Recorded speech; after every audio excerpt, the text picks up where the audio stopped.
Never miss an episode of the Final Furlong podcast. Subscribe now on YouTube, Apple Podcasts, Spotify, or wherever you get your podcasts. And now, here's your host, Emmet Kennedy. You're welcome to the show. We're going to review a weekend that was sensational for us from a tipping standpoint. I've got George Gorman, who was part of the tipping show. We've also got Jamie Wrenn here with us again. And making her debut on the Final Furlong podcast is former jockey, now Racing Post Weekender columnist, and sensational at that, by the way. You should be reading that article every single week.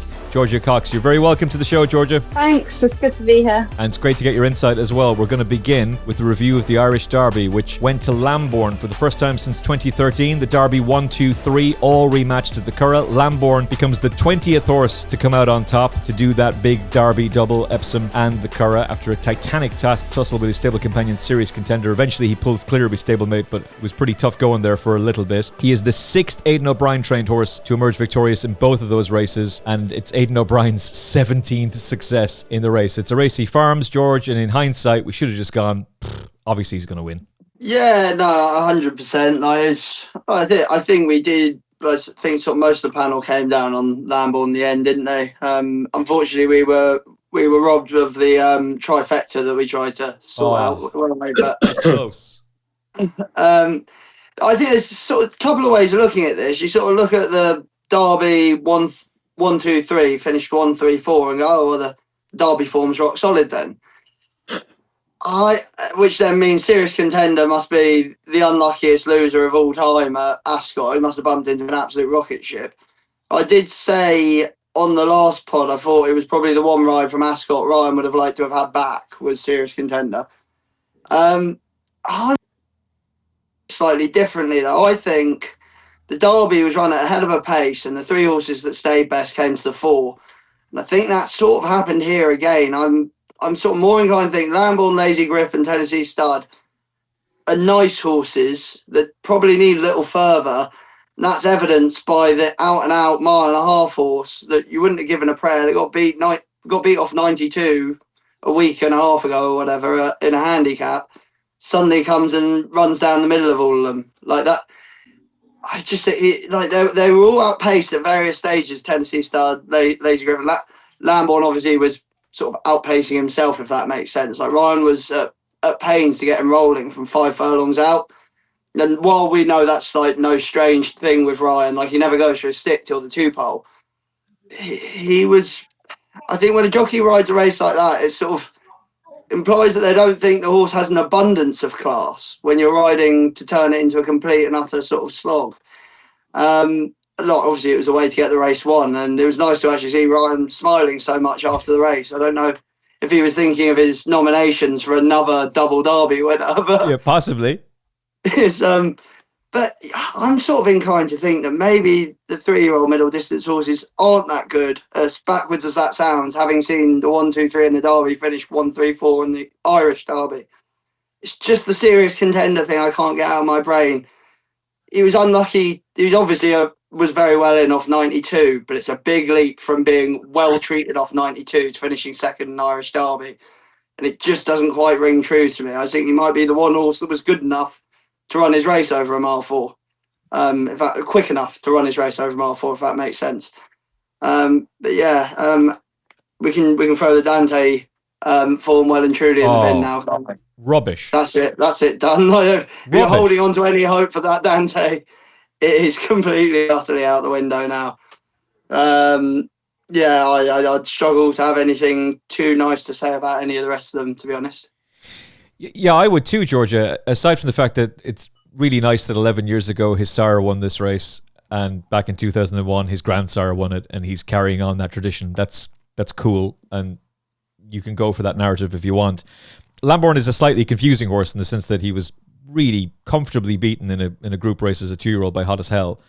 When sent off a 7-1 shot that day, Declan McDonough was on board him, and yet ever since then he's just completely turned it around. He ran a cracking race in the Ballysacks when he probably wasn't convenienced by the way the race panned out. Puppet Master shaped quite well in that race too, but he hasn't gone forward, at least in the Irish Derby.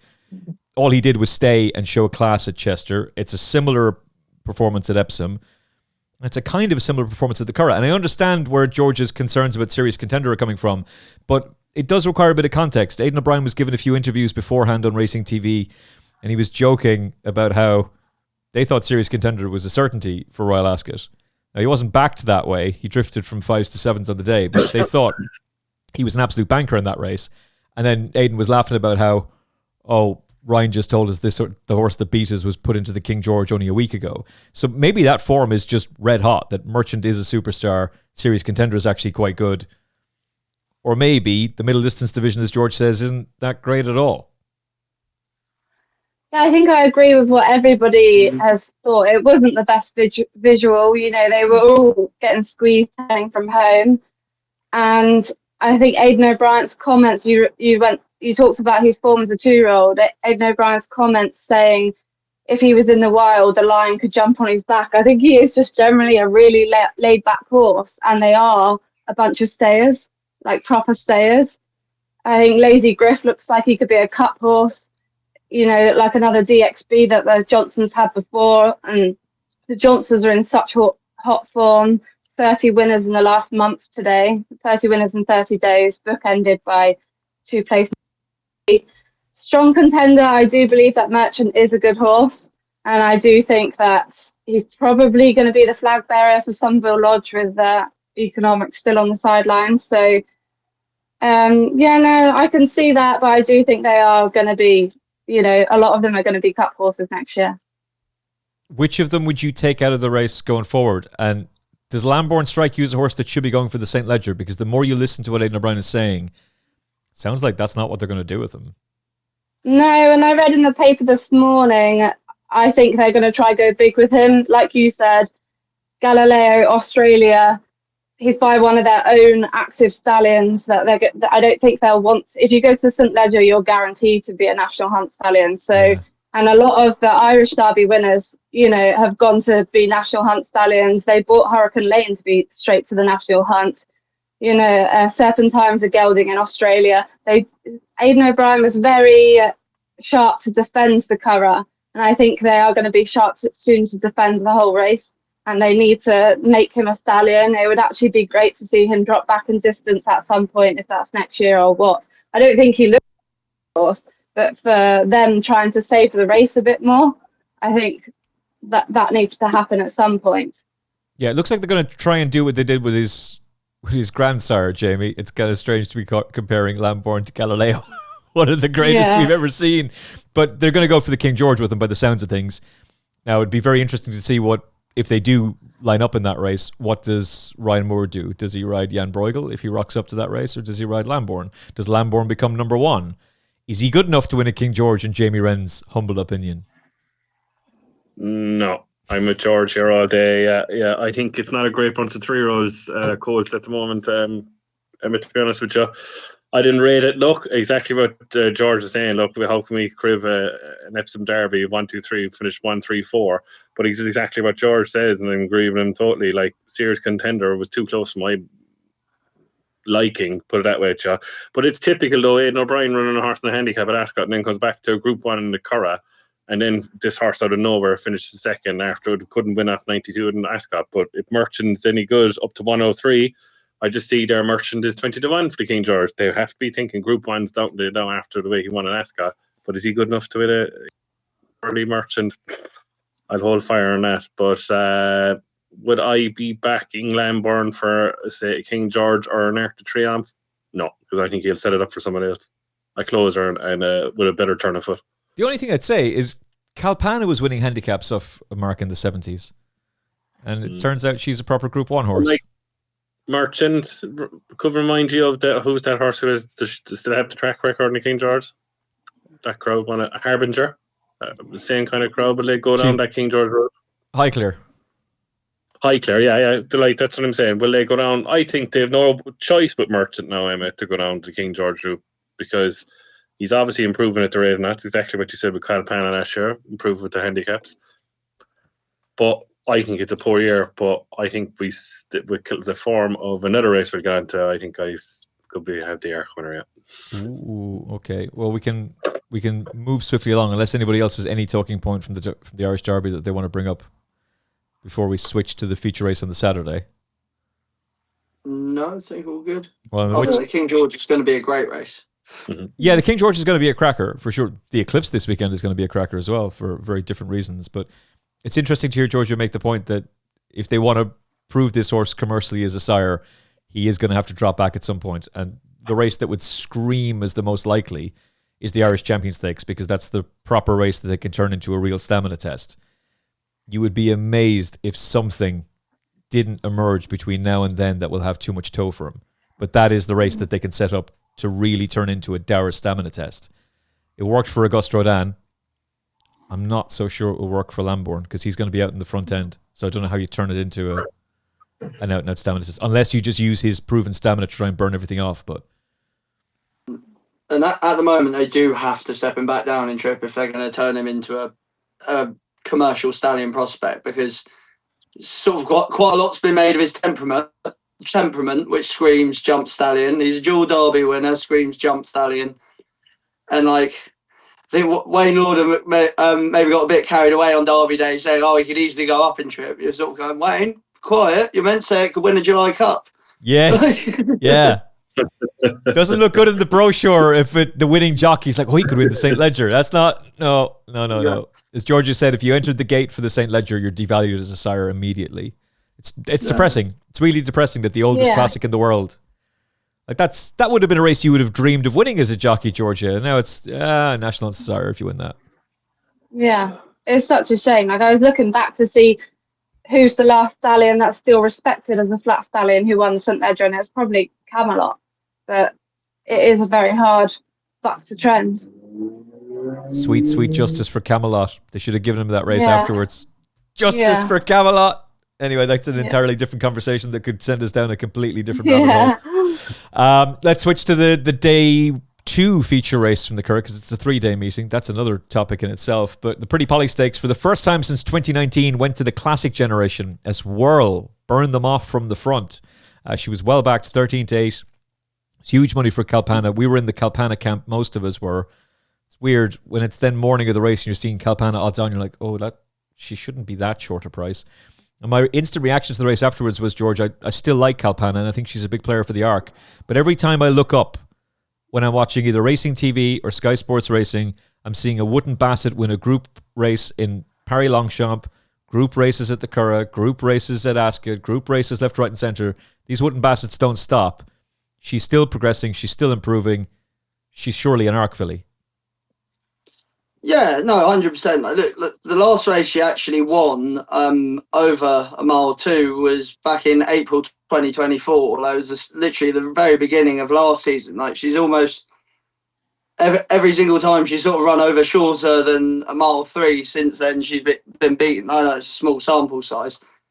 And they've worked backwards from the Arc, haven't they? I wouldn't be surprised she came on again. I think the overwhelming factor, because Whirl looked quick, and I thought she looked like she needed every yard of a mile 4 at Epsom, and maybe it's a case that she's coming forward all the time. I think it was maybe just a case of the fact that on this occasion she's trying to Kalpana's trying to give £12 away to a horse that was rated £5 worse than her. Yeah, like it was a big old difference. I said at the time, I thought, well, should probably be sent off favourite, and then proceeded to tip the 4th each way instead. But we'll forget about that. But yeah, no, very nice horse going forward. Bit of a shame she probably won't get a crack at the Oaks, because I imagine that'll be where Minnie Hawk will go. But there'll be plenty of nice races to be won with her anyway, and a few overseas engagements, I'm sure, for Whirl. And Kalpana, it was just working back from the Derby, isn't it? And I think Andrew Balding must nearly be having his best season ever. So yeah. I wouldn't say he'd be too fussed if he leaves this one behind him and goes and wins the big one in October. Well, they're both Arc fillies, though, aren't they? Like they're both horses that'll go from the front end and be, well, certainly Whirl will go from the front end and be pretty difficult to beat there. And the more you look back at the Arc, certainly in the last 10 years, for whatever reason, fillies just dominate it. 3-year-old fillies, 4-year-old fillies, they're the ones you want to be with. And none of these colts, not one of them. There's one colt that towers above everybody, Field of Gold. And he's staying to a mile for now anyway. And I wouldn't want to see him over 12 furlongs on Arc Day on soft ground. None of the colts, older or 3-year-olds, appeal to me as a bet in that race. So you're just trying to figure out, well, which of the fillies is going to come out on top. And those two Wouldn't be in the slightest bit surprised if those two finished first and second, either reversed or same order in Paris-Longchamp and on the big Sunday later on in the year. Georgia, what did you make of the race? Yeah, I mean, I wasn't that impressed with her when she won at York, but I didn't think she beat that much that day. But then it's typical one of Aiden's that she's just come on from there to Epsom and then come on again. And like you, I was a big fan of Kalpana going into the race. And I agree with George. I think the weight made the difference, but it was a good scrap. Ryan figured out from a very early stage that the front was the right place to be, and that's what he did all weekend. And it was a fair tussle between the two that we wanted to see. And yeah, I could see them both going on and then having a fruitful season. I mean, it was the reason why they retired Bluestocking last year, because they thought Kalpana was going to be their one for the Arc. So yeah, I could see that as well. Yeah, it's been a good season for Juddmonte already. It may very well get better, Jamie. And the more I look at Kalpana, she was good last season, but then she became great as the season progressed. She gets beaten at Royal Ascot by Port Fairy. She's infinitely better than Port Fairy, infinitely better than that horse. But she could only get within 2 lengths of her. She's better than Friendly Soul, I'm pretty certain. Friendly Soul was a really good winner on Arc weekend in the Prix de l'Opera, but she couldn't beat her on good ground. Yes, she's a winner on good ground in a listed race at Hamilton, but that's a Hamilton listed race for all that she tore to shreds. She's a lovely filly, and as the season progresses, she's going to get better. I hope you're right, because I made a lot of money off her last year, but I kind of have a rule when it comes to betting, Emmet. Like, no offense to fillies and like that, is that or mares, they have one season, and I know the weight variation, it was a massive difference, but when she got battled there against Whirl last day, I didn't like the way she went through the race, to be honest. I know it's a huge swing of the weights. She definitely, obviously, on figures, comes out as the best horse in the race, but I'm just slightly worried about her. I'd wait till her next run to see if I'm ever consider her for the Arc. But if you're considering a horse for the Arc that beat Whirl, and I still think the best mile filly is Desert Flower, or 10 furlong horses is Desert. I had a bet in the Arc last night when I was messing around with you, and I backed Minnie Hawk. As you say, fillies are starting to dominate with the getting the weight, are starting to dominate the Arc de Triomphe. She's slow enough, I suppose, like Lambourn, but because they get the weight, I just said, but the way Whirl and Kalpana run, I have to have a bet on Minnie Hawk. I know it's going to the Irish Oaks. It'll probably win there. I agree with George. I didn't think much of the Musadora, but Whirl will probably Yorkshire Oaks now, probably for Whirl against Kalpana, maybe. See if Kalpana goes to mile and a half. That's where I'd be looking at those. But looking at it, Minnie Hawk comes out as it looks like a good horse for an Arc after Whirl and Kalpana's race the weekend, I think. Yeah, it's funny how people have just stopped talking about Minnie Hawk. And George is right that she's the one who's going to go for the Irish Oaks next. That's her target. Aidan wasn't ruling out the idea of Whirl joining her, by the way, because she is battle hardened and tough, and she could take that race. I think Whirl will go to the since the one music. I think surely Whirl will go to the Yorkshire, will she? I'd say she'll go Nassau. Maybe. I'd say they'll go Goodwood with her. Looking at that race, I couldn't resist not backing Minnie Hawk at 16-1 after. Did 16-1 the weekend, I couldn't believe it. Well, she's an Aidan O'Brien filly who will only be having her third start of the season in the Irish Oaks, and as George just said, these Aidan O'Brien horses just keep on improving, and you don't know where the bottom is. In terms of like where is the ceiling of these horses' ability, and if Rymore chose her on Oaks Day, you can say all you want. Oh, Whirl should have won. I'm not so sure about that. I thought Minnie Hawk was given a cracking ride. I thought they were both given a cracking ride. George, where would you be on Arc picks right now? Me? Yeah. Oh God. October's a long way away, Emmet. March is even further away, and people are already doing Cheltenham previews. Not long till March. Yeah, you put me on the spot there. I couldn't be taking an interest just yet. There's so much more water to go under the bridge. Okay, well, one horse who won't be in it is Calandagan, because he's missing 2 vital components to allow him to run in the Arc. Maybe he should be allowed running the race, because he was good in the Grand Prix de Saint-Cloud. Sweet justice for Calandagan, for all that we were, almost all of us, with Jan Bruegel in the Coronation Cup on the Final Furlong podcast. But I like him, George. It's time he wins a Group 1, and this now means when the framed photograph, similar to what Georgia has there behind her, if you're watching on YouTube, when the famed photograph finally arrives for Adam Mills, he will take pride of place behind him and not be thrown out in the shed. Yeah, no, there was talk about him being put sort of slightly out of shot, wasn't there? And Adam's sort of backdrop, I think. But yeah, no, look, we can't pretend it's as strong as some of the Group 1s he's been contesting, can we? Like, it might have been if Goliath had run his race. He very obviously hasn't. He's been beat so far in the end. I'm not really like you love to say, a bigger field and a stronger pace to run at. He could have been dropped in the way he normally was, but he ran so bad. I don't think it made any difference. Yeah, I think it's just much lower quality of opposition he's had, hasn't it? And I think the smaller field probably almost in a way helped because he didn't have as much ground to make up when he fell out the stalls.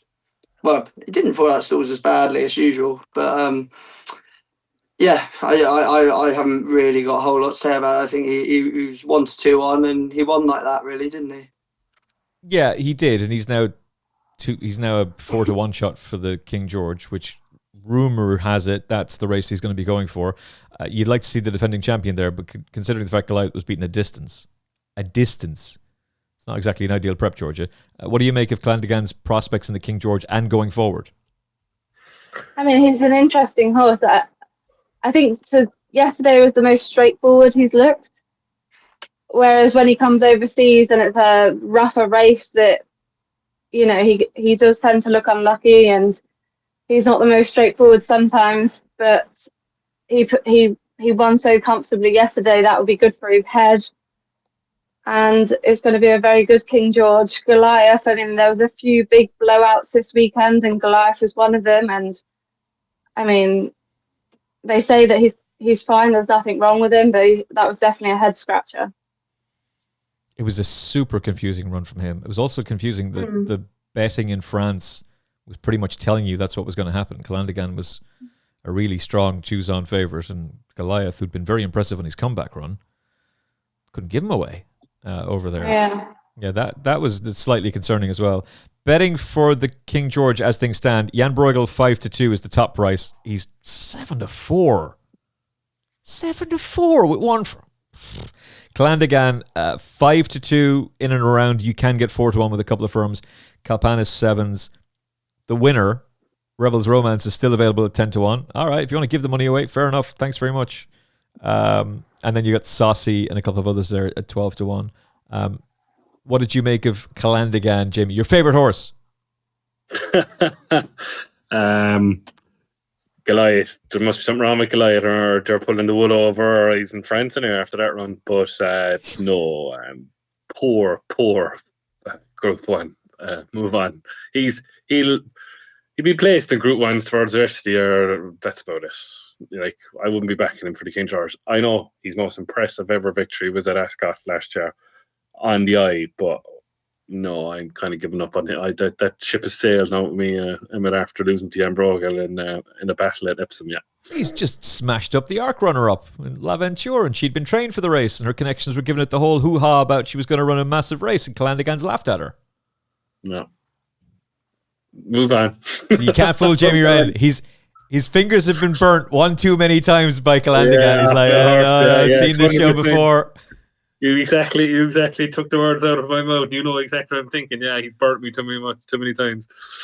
I think you're probably also remembering Westover winning that race and looking very impressive, and then he gets battered afterwards. Now, he did run well on an arc, to be fair, but he didn't win one. Yeah. Okay, fair enough. Nobody is massively inspired by those horses. What about future talent, perhaps? Stars of the future. We'll begin with composing, because there's not much difference between maidens and group races at this stage of the season. Composing tipped up on the Final Furlong podcast at 10-1. Oi, oi, happy days. Lands a massive gamble. She wins a maiden that Aidan O'Brien has run Snowfall in, who was beaten in the race. Tuesday, Never Ending Story, Opera Singer, Ylang Ylang, exactly. And Lake Victoria won it last year. Several of those were beaten, so keep an eye on Minivera, because she's probably going to be quite a decent horse, but composing is exciting. Subject of a massive gamble first time out, double figure price, all the way down to 3-1, sub 3-1 on the day. She was behind Valentina that day. That form has worked out exceptionally well. and she was back from 10-1 into 3-1 for this, George. And she wins and turns form around with Donica's horse who beat her the previous day. Typical Aidan O'Brien filly, improves for the step up and trip, the experience. Who knows where the ceiling could be? Yeah, and I'd say jockey's body language told you fairly early on that this might have been the first string. Like he was given a very, she was given a very confident ride like throughout.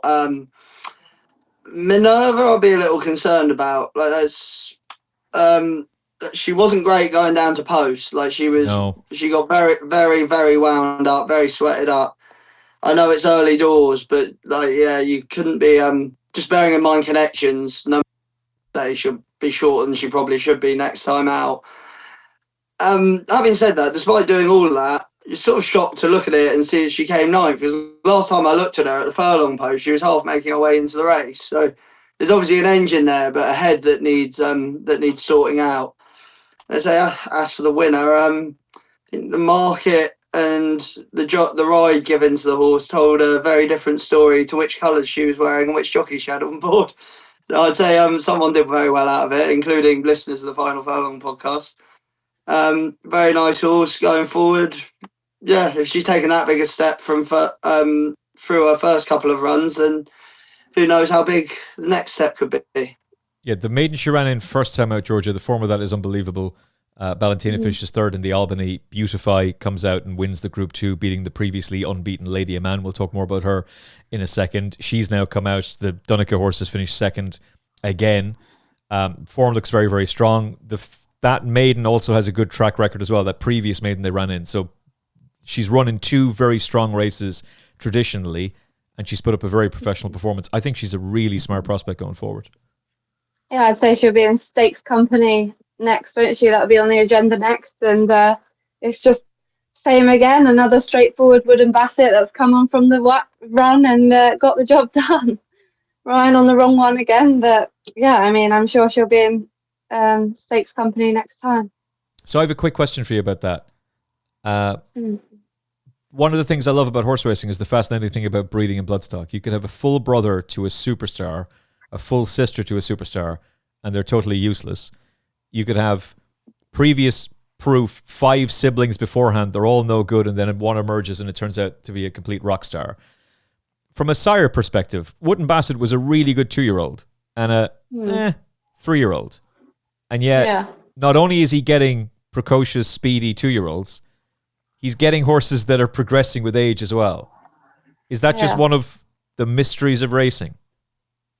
Yeah, you get exceptions to the rules. It's like Pivotal and a few others. Like they do go like that. And I mean, Coolmore don't miss a trick, and they spotted it extremely early with his very small first crop. He got Almanzor and James Fanshaw's good filly, who won the Breeders' Cup. Her name escapes me, but you know, they spotted it from extremely small crops. They seem very versatile. They get all trips. I mean, how have they managed to pull that out the bag? Yeah. That's funny. It was different league in the first crop as well. The Albany one. Yeah. I think that might have been first crop because I was working for Colmarnan out in France, and we had 2 of them, and both of them ended up running in the Albany. that was from the first crop. I remember he was very bullish about that different league too. Oh yeah, Con was like very early days. Was like, this is a very, very good sire. Like it was not nice to be involved early doors before they got too expensive for me to be able to ride them anymore. Yeah, I would imagine. But it's just fascinating that, like, I understand how you could look at a horse like Justify and go, well, look at what he did as a 3-year-old. He didn't race at 2, obviously, but it makes sense that he's going to get that type of horse, a horse that stays and has class. And yet that's exactly what Wooden Basset does, but that wasn't what he was as a 3-year-old. He's like the opposite as a sire. It's fascinating to see how that works. Dane Hill Dancer used to upgrade. Say again, Georgia? Yeah. He looks like a big scopy horse. Like he's not a small, just a pocket rocket 2-year-old, is he? He does actually look like a nice big horse. I mean, he was at Richard Fahey trained him, didn't he? He actually ran a sales race at York, didn't he? Yeah, he did. So, I'm pretty sure Paul Hannigan didn't get the nomination, which you're supposed to get, which has nothing to do with Coolmore, by the way, because he was owned by somebody else. But for whatever reason, he's not. That's not on, by the way. That should be sorted out for him. He mentioned that on the Final Furlong podcast about a year ago. Anyway, these wooden bassets, they just keep on winning. This is another one. Jamie, how far could she go? It was interesting. The one that finished third at that maiden, we'll get on to Emmet Beautify, and Ryan said she'll get 7 already. Will composing step up and trip or stay at the 6 furlong trip like GB Park? Isn't there a 6 furlong race for fillies 2-year-olds at the July meeting in Newmarket? He normally sends one over there. Yeah, maybe either one or Lake Victoria one last year. Yeah, either or probably go there. They're really exciting, the two of them, I think, going forward, Composing and Beautify. As we said, we'll move on to that. But the gamble on the first day was eye-catching, and another, you tipped him up obviously here on the show when I watched it during the week there. She's impressive, and I think she's going to go to the top table, yeah. Yeah, I think so too. She's definitely a group filly. We already know that Beautify is a group filly. Another Aidan O'Brien filly showing significant improvement from first to second start. That form again working out extremely well. Her dam won the Munster Oaks over a mile 4 and produced the 10 furlong winner Library. I'm pretty sure she won in Cork back in the day. So stamina is not going to be much of an issue for her. And Ger Lyons was commenting after the race, George, that fair play to the Coolmore team. They turned it into a stamina race because it was going to suit their filly, and that's exactly what it was. She stayed very strongly. Ryan's suggestion was to go 7 furlongs next, and that makes sense. Yeah, no, absolutely. As Georgia said just then, it's quite striking when you look through all these races back to back. Ryan was mad keen to be at the front in basically almost every single race. But obviously in this one in particular, there was and say with Lambourn as well, there was a reason to it rather than just track position. It was to turn it into a stamina test. And yeah, Lady of Man's probably better at 5. I did sort of the actual improvement on Racing Post ratings, which you can't set your watch by, have been very small from each run to next. They just started very high, and it just sort of makes you think maybe she's just very precocious and maybe hasn't necessarily gone on like you think she would. But yeah, as for Beautify, regardless of how well Lady of Man gets 6 furlongs, for her to come out of that excellent maiden we were just talking about, take another Wootton Bassett taking a big step forward, and for Ryan to come out and go, oh, she needs further. And like I said, the last one, this one you've got to expect a huge step forward next time. She'll be very hard to beat wherever she goes. Yeah, I agree. I very much agree with that, George. To Georgia from George. There's an awful lot to like about her. Just very briefly on Lady of Man, there was 2 ways of looking at her form. Oh, she beat True Love, therefore she's a superstar. But that was True Love's first ever run, and she was always going to improve, which she did, bumping into her stable companion Gestad, and then goes on and wins the Queen Mary. The other way of looking at her form was, yeah, she was a good winner in a group race that Simply Astounding completely bombed out in, and the 2 horses to go from that race to the Albany were well held. So what do you make of her long-term prospects going forward, Lady of Man? Yeah, I think Lady of Man, I look at her like she is a 2-year-old. I think they're going to step her back and trip. I think she's got loads of speed, and I'm sure she'll do okay for the rest of the season. Interestingly, the owners weren't keen on going to Ascot, but they did mention about going to the Nunthorpe, which I thought was surprising. And I don't think she'll ever run against Beautify again. She'll be stepping up and trip, and she'll be stepping. But I mean, yeah. It was still a good race, and they had a good battle, and they'll be going their different ways now. It'd be pretty interesting if Charles Darwin and Lady of Man both lined up in the Nunthorpe. Yeah. Two juveniles that will possibly be having a meeting of another kind in later life as well. Perhaps it could be a broodmare and stallion afterwards, but they're just 2 out and out speedballs. That's what she is. In terms of Beautify, what do you think her long-term prospects are?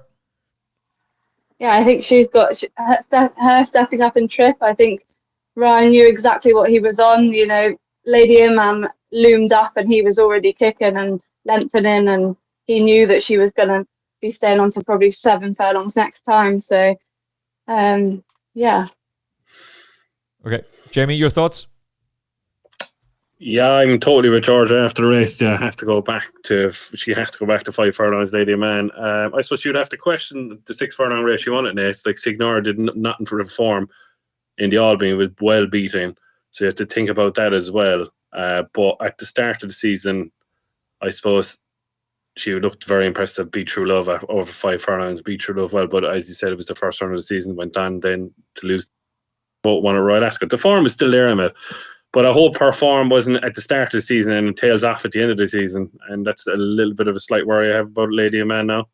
That her form will peak at the start of the season and will fall off. But look, hopefully she will go back to 5 furlongs and see her in better light. And I won't give up on her either, because you get a decent price next day over 5 furlongs with her. Yeah, especially if she's going up against the Maiden O'Brien filly. Like if she rocks up against True Love again. I do think True Love is a better horse now, but we'll see. We'll see how that pans out. Dorset took the same maiden that was won 2 years ago by City of Troy. Last year, form worked out pretty well too. Green Impact, Curragh Wood, Trinity College, Apples and Bananas, and Black Forza all lined up in that race. Hasdan won it. He's very fragile, but he's also very, very talented. Watch out for that horse when he's back again soon. What did you make of Dorset, George? Yeah, this was actually my performance the whole weekend, to be honest. I was really, really taken with this. Another woman Bassett. Who's made all, and she's had the experience of a run, but she's really had to do it all on her own. She didn't have really a horse on her girths at any point to push her along, and I just like that sort of attitude. Horse just gallops through the line like that against a reasonable level of opposition here. I'd say no more than reasonable, but it was more just the style that it was done in. I really like this horse going forwards. Like I say, it's just about attitude for me. It's similar to why I really like Gustard at Ascot. I love seeing a 2-year-old just go there and just do it all on their own with no help, no horse to push them along. It shows that they love racing rather than just a sort of herd instinct. It's just a want to please and a maturity that I think will really stand forward. Yeah, he looked very green on debut, Georgia. He looked green and awkward, and he had a high head carriage, which I didn't like. And there's still a little bit of that about him. And he still even looks a little bit awkward in the finish too. But this was more professional. He's by Wootton Bassett, out of Snowflakes, who's a sister to the dual classic winner and multiple Group 1 winner Winter. So he obviously has an awful lot of potential. He's bred to be a star. Is he? On debut, I thought he didn't want to go past the winner. Yeah. The way his head went up, I was strong about that, but he did look straighter this time. And I mean, again, it was just a simple, straightforward ride, wasn't it, to the front? And maybe that helped him mentally, because he didn't have to go past another horse, and it was just kept simple. And I'd say he'll be coming across the water next time, will he, for the superlative or something? Yeah, potentially. The Tyrus was mentioned at the Curragh, but I would have thought the superlative would make more sense. That's the way they went with City of Troy. It would fit in pretty well. I'm not for a second suggesting that he is City of Troy 2.0, Jamie, but he's clearly a nice horse. Is he? You have those reservations I have about the head carriage. Yeah, and I like to see Amadeus Mozart obviously the next day again, see how good that horse is. But I actually had a bet in this, and I was absolutely sick with the Donegal O'Brien, Joseph O'Brien's horse. Al Harat was the biggest eye catcher the whole weekend. Yeah, dwelt to the start, stayed on. If they meet again, Dorset and Al Harat, I'll back Al Harat all day long, because if it's up gets anywhere near Dorset in the battle, and the way it's got blocked for room up the inside, finished a decent staying on third, I'll be back. That was the one for me, Al Harat, and I will be backing that against Dorset next time out. Wherever Dorset goes next time out, I won't be backing it now. So I think he's a nice horse, but I would share the reservations you have about the head carriage. I'm just a little bit worried about he's thrown it in the air. And he got a soft, easy lead that Ryan Moore was getting all weekend anyway. So. Yeah. Except for one race, and that was when Learn to Discover beat Puerto Rico. I'll just say, I was saying it to Peter Michael and Andy off air via the DMs. That horse was I know this from doing work at the Curragh on Irish Guineas weekend. Learn to Discover was sent off a strong favourite for that maiden that Brussels won, off the top of my head. And the reason for that is that he'd been pulled from a breeze up. He'd done a sparkling piece of work. Everybody wanted him. They're like, no, we're going to win a race with him and then get even more money. And he got beaten. But they've turned him out to this, and he's won.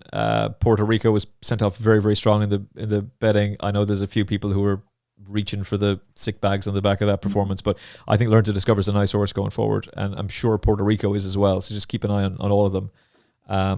Puerto Rico's form ties in with Flushing Meadows. Flushing Meadows gets beaten by Susie Songs, just to prove it wasn't a complete Coolmore whitewash all weekend.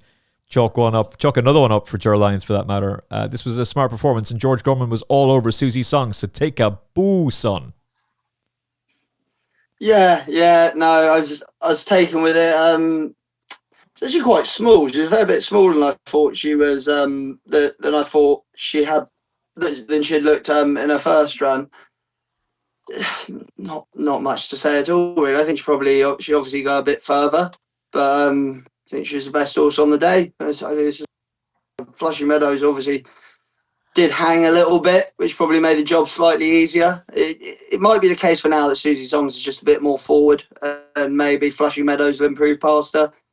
But I don't know. I just really liked the style of her maiden win there at Court when she beat Havana Anna, which obviously has a fair bit of decent collateral form.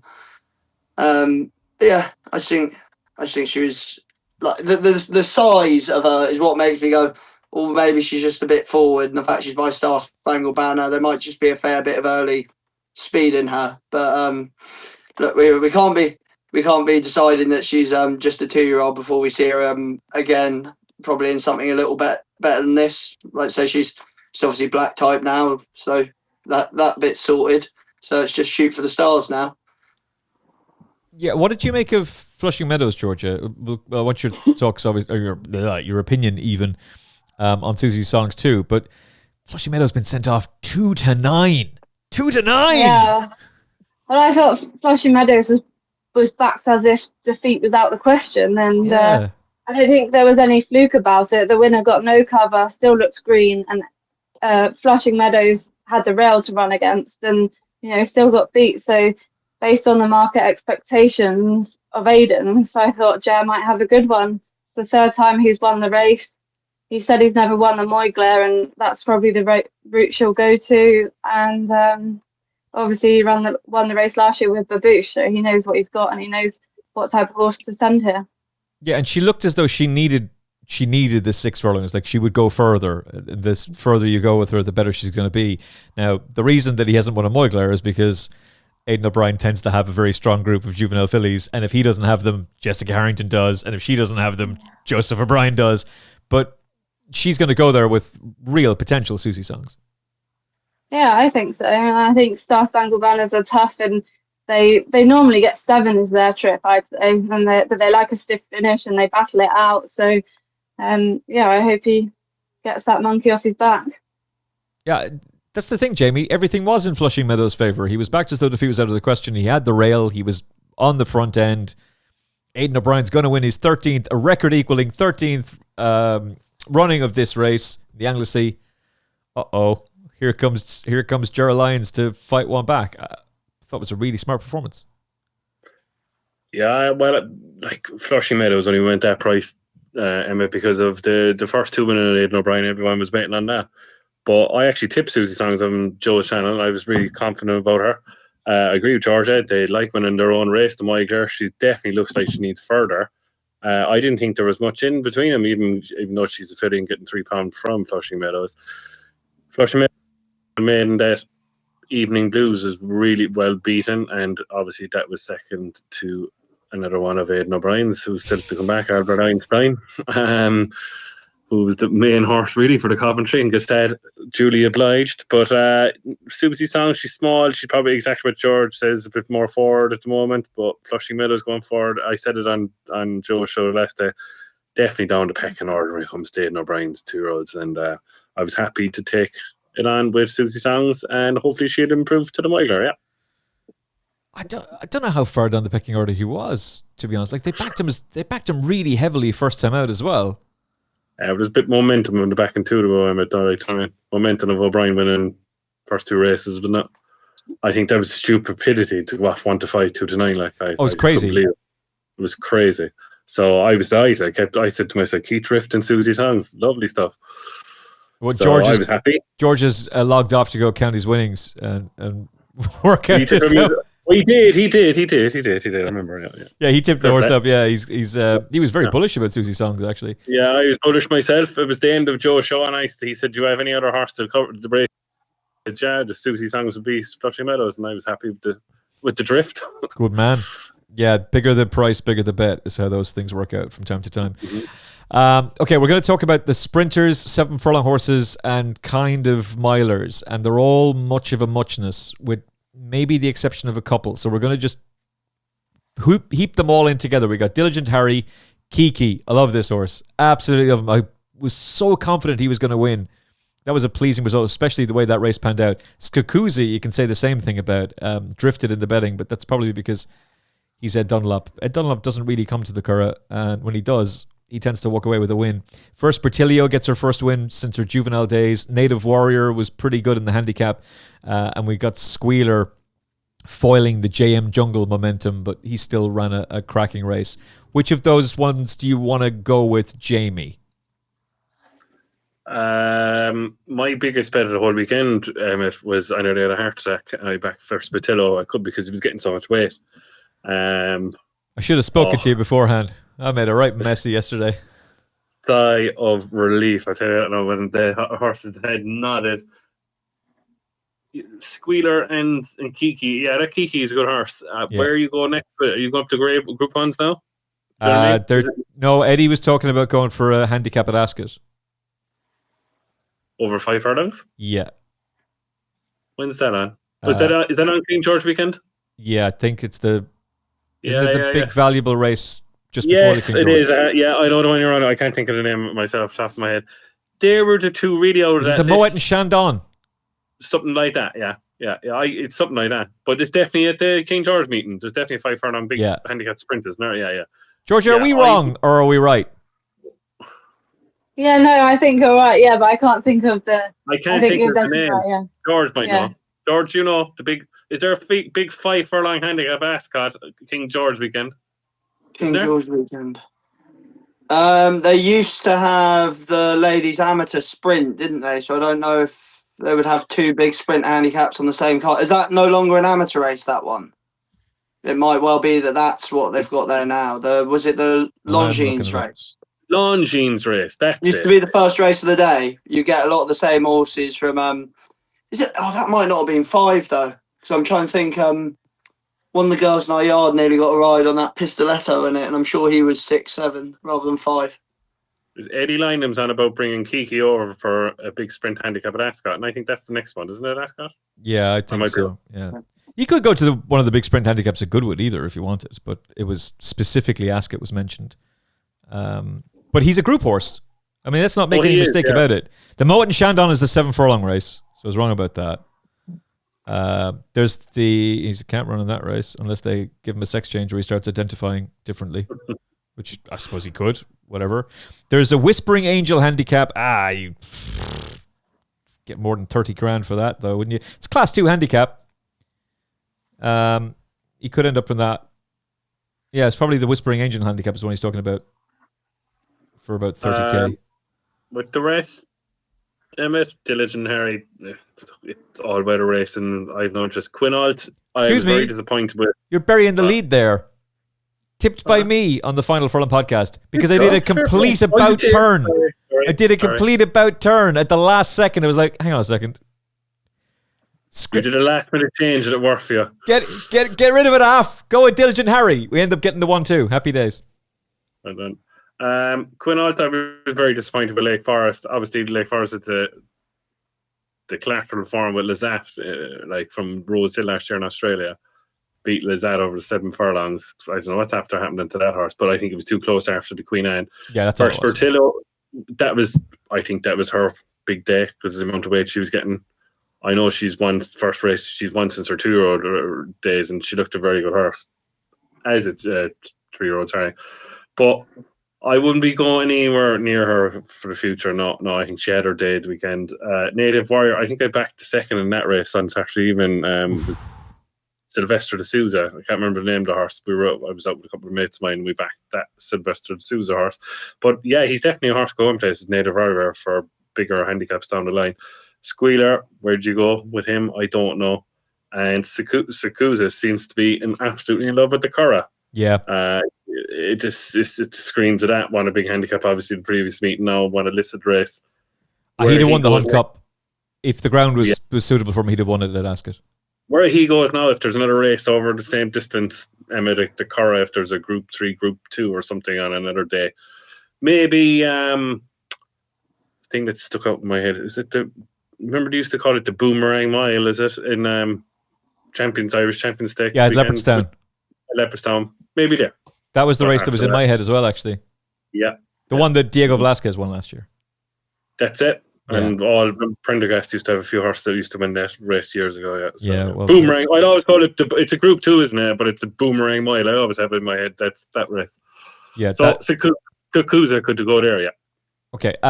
What about the sprinters for you? Well, sprinters, 7 furlong miling division. I mean, Georgia, to be completely honest about it, they all just beat one another. There's nothing that really stands out aside from Lazat, and he'd probably win over any distance you wanted. But Diligent Harry, Kiki, Quinault, Verspatilio, Native Warrior, Squealers, Kakuza, who do you want?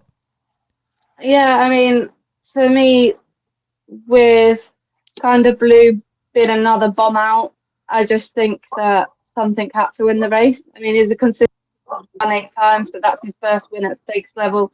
What do you do with Kind of Blue now? I mean, I think when he won on Champions Day on that heavy ground, it was such a slow finish. Has that just knocked the stuffing out of him? Has he just not want to do it anymore? Seems to, he's definitely another, along with Goliath and Prince of Aris, is the big bombs out of the weekend. It would have to be a concern that he was ready, like, he's an Ascot, he's bred to be an Ascot horse. Like, he's literally, his entire pedigree is all about Ascot, and that's where his biggest win came. And yet they didn't run him at Royal Ascot. And I know they had Lazat, but they had Flora of Bermuda in that race too. Like, everything is about Royal Ascot for what, man? And they went, nah, like, that was telling you this horse isn't right. I think he is a fairly fragile horse, which is why they started him off on the all-weather. And that quick ground, I think that's why they went to France and now on the all-weather.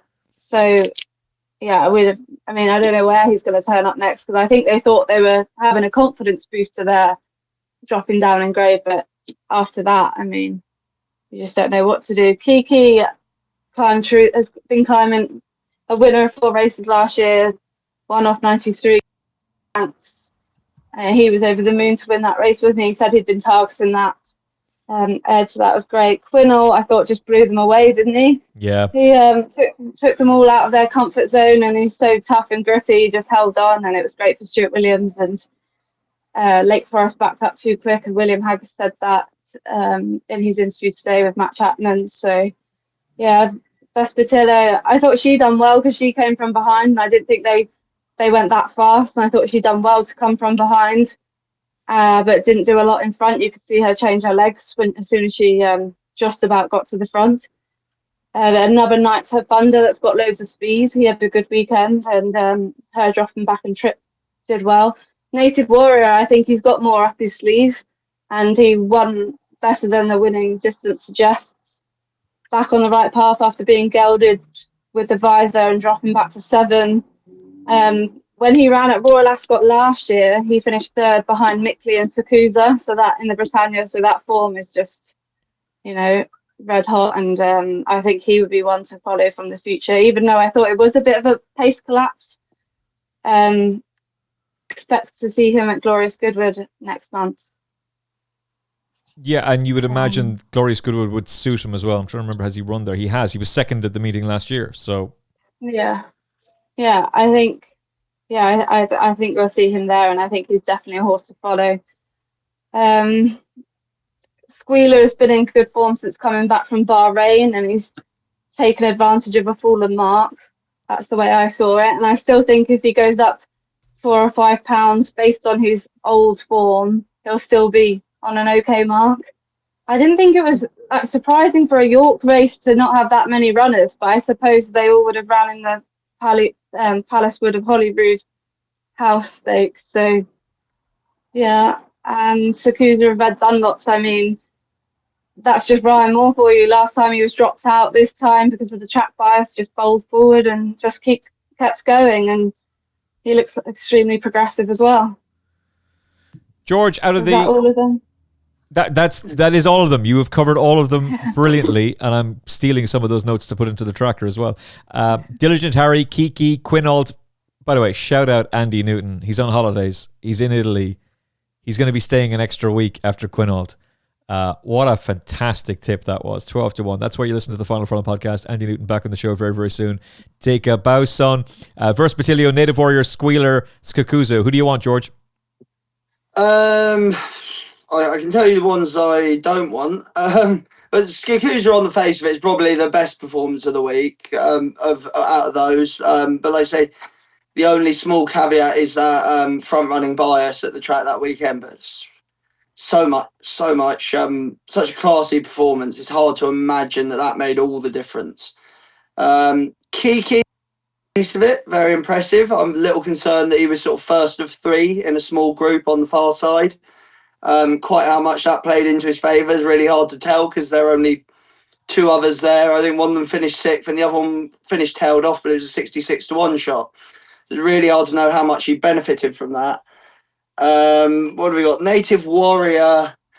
Yeah, similar to what Georgia said there. He either wants further or he's keeping a bit for himself still because he was on and off the bridle again in the first time visor. I'd be reluctant to trust him, like as he goes sort of through the grades. What's the other one? Diligent Harry got a very, very good ride. He got a great ride. As much as maybe the others didn't get such great rides, it's one of those. I think it's 50% excellent ride from the winning jockey and 50% very poor rides from the rest.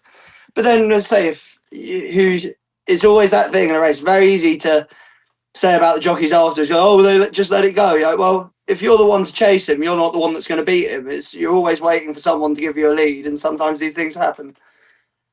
Squealer's a very good handicap. Again, as George said, took advantage of a falling mark. He's no better than a handicapper, I wouldn't have said.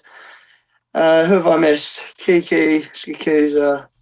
Oh, Vespertilio. Actually, that I was very impressed with. Like, ridden like defeat was out of the question.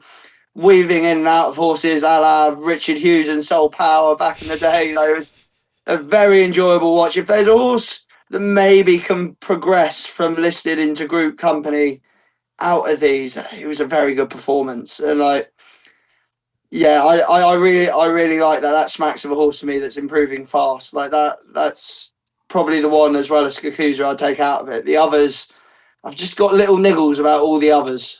So I'd keep those two, and the rest I'll sell to Ammo Racing. Yeah, give us a call. We'll get you in touch with George. We'll sort it out. Qatar can have the not Qatar. Wafnan can have the other two. I'll say it again. I said it before on the show. I'll say it again. George Corbett just wants to be the buyer for Emma and Wafnan going forward. that interview Kia Jabrakan gave on Racing TV was the best interview the sport has had in a long. It's one of the best interviews in sport, and we all knew what he was talking about. You still can't talk about it. I don't know why anybody in media is talking about it. You are not allowed to talk about that. That's not, it's socially unacceptable. I mean, you can't talk about it. Like, that's just the way that is. That's how the rules work for that kind of a story. But that is what he was talking about. And it's pretty ironic to see that very same show do exactly what he was warning about. Yeah. So I don't know what to make of it. I really don't. Sometimes you just bang your head on the desk and just go, dearie me. But social media reaction was interesting. Anyway, Kia, give us a call. We'll sort out that dinner with Gary Wilshire. We'll sort it out. And George has got some good horses for you to buy. They've said now Ghost Rider's going to go for a graded race in America, but stays with Clive Cox, which I'm glad about, by the way. He could mop up some of those American grade ones. There's no Charlie Appleby horses over there yet. Okay. I think you're wrong about Kiki, by the way. I thought he won easy. I thought you could have called him the winner of that race from the first furlong. It might be that he's done very well from a bad draw. Yeah. It's just the fact that he's won out of that one. It's like, doesn't finish second and fourth, you'd be like, oh, he's been massively advantaged. And if the other two have fell out the back of the TV, you're like, well, he's moved mountains. But one's run all right, and the 66 to 1 shots run terrible as it's entitled to. Very hard to really make if there was an advantage to where he was or not. Is my issue with it, taking it at face value. Yeah, I get what you're saying. I think he's in a completely different league to all of that lot. Could well be. And That's what I thought with Vespertilio. That was what I took from that performance. Which I would pretty much agree with as well. I'm not entirely sure that Jamie's right. For all that you were with her over the weekend, I'm not sure if I'd be right about taking her on. She's going to France next because she has the French Breeders' Premium. So it's worth their while going over there. She was getting a lot of weight, though. She was, but Willie was making the point afterwards that he thinks he didn't feel she actually stayed the 7 furlongs in the Moigler. Never mind running in the French 1,000 guineas. He thinks she hits the wall. If that's the case forward, she's going to win races. You have to plant her so on the line, like. Yeah. Do you know what I mean? As late as possible. Exactly what George says. Like I'd be like kind of saying in a roundabout ways that, not in a roundabout literally what George says, but I'm saying in a roundabout ways that I wouldn't like her exactly what George said, change her legs. I'd be worried about her in a battle. She's better off with, like, fair play to Monagle was on it, wasn't it? Yeah, he kept her away and went the other way, away from the other horse. If you know what I mean. If she saw the other horse before, she wouldn't have gone past. Well, he got all the look. The last gap that she went through was fairly tight. She could have easily backed out of that if she wanted to. Like there was a gap there. It wasn't like dangerous riding or anything, but that was a gap if you're going well enough. Do you know what I mean? It's if you're on a different horse, that's not a gap. Mm-hmm.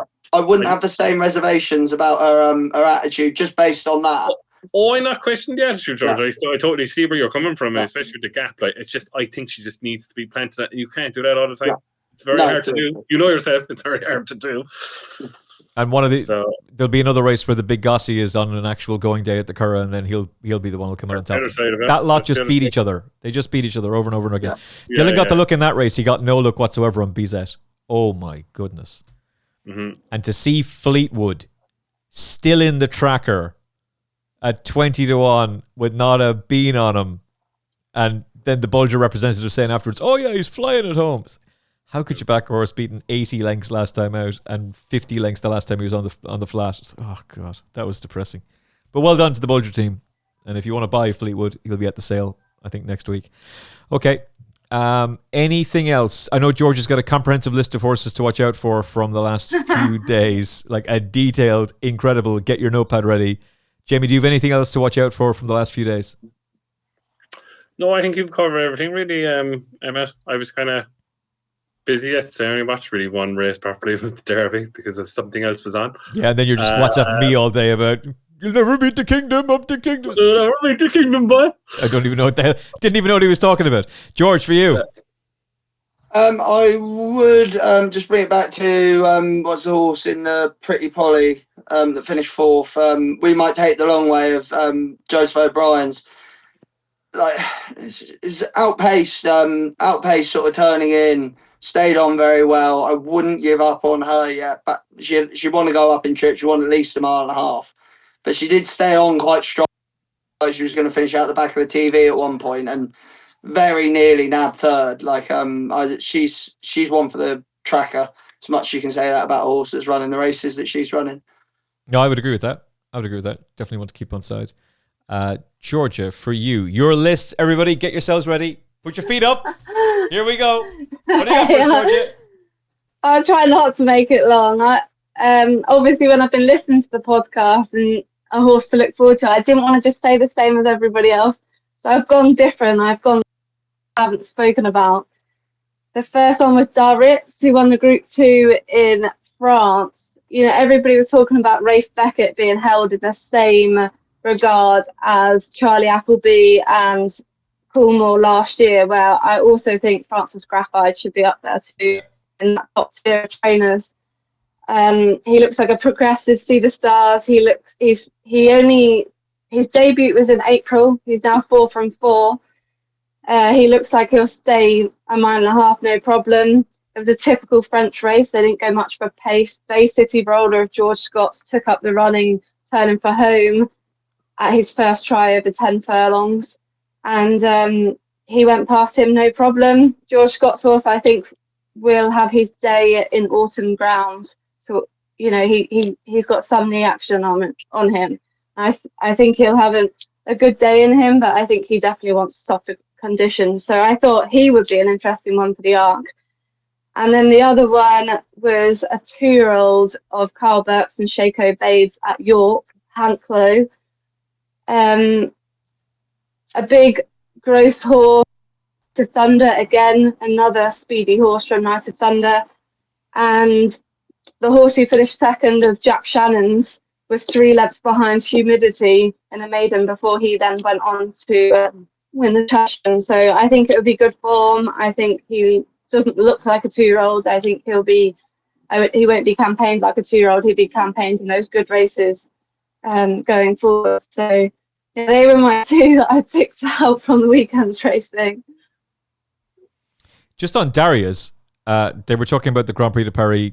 They don't seem like they're going to go for that race now, but they're still very much talking about the Arc. Is he a mile 4 horse or is he a 10 furlong horse in your opinion? I think he'll stay further. He's by See the Stars, and he didn't look like. I mean, it was a typical French race. They didn't go that quick, and they sprinted to the line, so it's probably hard to judge it off of that. But he still looks like he's got plenty of upside to him. Yeah, I think he's going to improve going up to a mile 4, just like you do. But it's just interesting to hear them say, "Oh, we thought he was going to be our horse for the Grand Prix de Paris, but we decided to stick to this as well instead because he's doing so well over 10 furlongs." I guess when is the Grand Prix de Paris? It's Bastille Day. When is Bastille Day? August, isn't it? So there's still time to put him in. Early August, yeah. Bastille Day. Good old... No, there isn't. 14th of July. Oh, there you go. You Philistines! You know nothing! You spook! Oh, it's August! And then George is just backing you up straight away. I've spent far too much time working there to not know that. But I was at the bloody thing. I should have known straight away myself. It was like, I didn't think it was. I thought it was. I was just thinking of the Idris Elba vehicle. Maybe that's why I got confused. The Idris Elba film. In August. Yeah. That they initially called The Take and then renamed. No, they initially called Bastille Day and then renamed The Take, and it was kind of all right. They had to change it because of Charlie Hebdo, didn't they? Wasn't that it? Oh, that was it. Yeah. Yeah. I agree with you, not knowing. I just did exactly the same thing that you did with Jamie. Yeah, I could be talking absolute rubbish. Yeah, exactly. Like totally wrong, but like, oh, two of us That can't means be the wrong. Grand Prix de Paris is going to be on a Monday night Yes. this year. Yeah. Yeah, that's the problem with having it on Bastille Day. It could be any day. Yeah. So maybe the podcast team maybe the FFP team will fly over or get the train over Eurotunnel. Georgia, you're welcome to join us as long as we can all get freebies. France Gallo, how you doing? Acadia, do you want to send us all to the Grand Prix de Paris like you did a few years ago? Jamie, George and myself will all be very well behaved. No, we won't be. But we'll promote the absolute insert colourful language out of it. It'll be a fantastic occasion. We'll all have a wonderful time and we'll record podcasts from there for you. Oh, sold! Fantastic. We're all going. Brilliant. Okay. Right, that's it. Georgia, your new column, we can still call it new because apparently the term new is allowed to be used for a year, is in the Racing Post Weekender. What are you covering this week? I don't have anything this week. My next one will be an interview, hopefully, with William Haggis before York. So that will be, it's a weekly column through the winter, it's an all-weather column. And then I do the big meetings before Ascot, and the next one is York. So yeah, hopefully, I haven't actually asked William yet, but I'm hoping he'll be there as long as he hasn't rejected me. Breaking news, William, you're doing that feature with Georgia for the Weekender. That'll be gold. He cleans up at York. And do you think there's any chance the economics will be back for the Juddmonte? I think he has said that he's ruled them out for that. I think he did an interview with Matt Chapman today, and he said that he'd be back later in the season. So I don't think he's going to be on for that. But there was some. He's already said some interesting things, like More Thunder might be going for the July Cup, and there's still plenty of interesting things to pick his brain on. So. Yeah. Thanks a bunch for triggering the dark memory of More Thunder. Yeah. I just thought that was interesting because you said earlier, it just sparked in my brain because you said about these sprinters, milers, 7 furlong horses are such a mix. He is still obviously on the upgrade. It would be interesting to see if he does turn up at the July Cup and what his thoughts are afterwards, etc. Yeah, because I thought they were going to go for the Stewards Cup with him because he's probably still okay to run in that race, even though he'd have to give away a fair bit of weight, but be okay. But I mean, if I love American Affair. I'm a huge American Affair fan, and it's a great story with Jim Goldie and Paul Mulrennan. It's very likable. But if he's winning a Group 1 at Royal Ascot, then Kiki could do it. Any of them can do it. Literally. Yeah, I think he said in his interview today he will probably head to Ireland for the Group 2 Bowman Minstrel Stakes on the 20th over 7, or get supplemented for the July Cup. So get on now for the July Cup. The Japanese horse has flown home. Yeah. So it does leave it open. Yeah. Is Lazat going to go for the July Cup, or is he going to France? I haven't heard anything yet, so unsure. I'm going to quickly check what price. They're still trying to wrestle it back onto the ferry, I imagine. Like watching it. Maybe somebody messaged the Japanese to fly back. Yeah. Satano Rev can now turn back. Flora of Bermuda is the 4-1 favourite for the July Cup with Symbol of Honour. Symbol of Honour is 4-1 for a July Cup. Jesus. That is the current state of sprinting in Great Britain. Inisherin 7s, you can have that. Believing is 12s. Is she even still in training? Arizona Blaze is 16s. Okay. Kinross 16s. Rogue Lightning, Night Raider. No. Whistle Jacket. Jesus Christ. George, you should tell Henry Kennedy to bring Lamont out of retirement and still debate the whole lot of them. Yeah. There's no price. Somebody listening to this, and there's a lot of odds compilers who do, put up a price for more Thunder for the July Cup, please. We'd all like to get stuck in. Do it, William. Do it. Okay, that and many more great features with Georgia in the Racing Post Weekender, which you should absolutely be checking out. We'd love to have you back on the show at some stage soon, Georgia, if you're up for it. Yeah, definitely. You had to say yes because you were put on the spot there and under pressure, so if you didn't... It would have been super awkward. We'll try and get you on with Laura at some point as well. That'll be a lot of fun. Yeah, that would be good. That'll be great fun. Yeah, we'll try and do that soon. Jamie, you and I are teaming up together tomorrow. Tomorrow night we have you on debuting, Emmet, isn't it, on our show? Yeah. So mind your P's and Q's. I most certainly will not. Whenever I appear on anybody else's shows, I swear like a hairy-ass stalker after 12 pints. Might even have a pint. No, I won't. George, you're back with us on Thursday. Yeah, back on Thursday for the Eclipse and all the sort of associated races. Is it still Coral? It is still Coral, yeah. It is still Coral. So the Coral, whatever, the Coral Sprint, the Coral Distaff, the Coral Marathon, all whatever. Coral everything it's out. Coral Charge. The Coral Charge, yeah. It's Coral everything yeah. on Sandown. And hey, fair play to them. Their sponsorship is much appreciated for the racing world. Again, we'll go if they pay for it. We'll turn up. Yeah, James Knight, hook us up with free passes for Sandown Old Stock. Get us William Buick's helicopter while you're at it. Ruling Court entered for the race, by the way. They're hardly going to run both. The last one I went to was See the Stars beat Rip Van Winslow. So they'll be going some to beat that, but we'll see. That was the last time you've been at the Eclipse. Yeah, that was I might have seen twice over. I was going to say, there's no point in going back, though, once you've seen two of the best duke it out like that. Galileo's highest rated son on the track and one of the greatest of all time and See the Stars. All right, that's it. Thank you for watching. Thank you for listening. We were in great form over the weekend, tipping winners left, right and centre. George in sensational form, Andy in great form, Peter in great form, even me with winners all over the place. So hopefully you are on board, and we are back with you on Thursday to hopefully get some more winners and keep that run of good form going. If you haven't liked already, please do. If you haven't hit the subscribe button on YouTube, please do. It's a massive help to us with the algorithm. And of course, hit the subscribe button on your favourite podcast app as well. From Jamie Wrenn, Georgia Cox, George Gorman, and me, Emmet Kennedy, thank you for watching. Thank you for listening. We will talk to you again very, very soon on the final furlong. Look after yourself and each other. God bless. In horse racing, every furlong matters and every episode counts. So stay ahead of the field by hitting subscribe to the Final Furlong podcast on YouTube, Apple Podcasts, Spotify, and all major podcast platforms. It's free and it gets you one step closer to the winner's enclosure. Subscribe to the Final Furlong podcast and join us on the gravy train.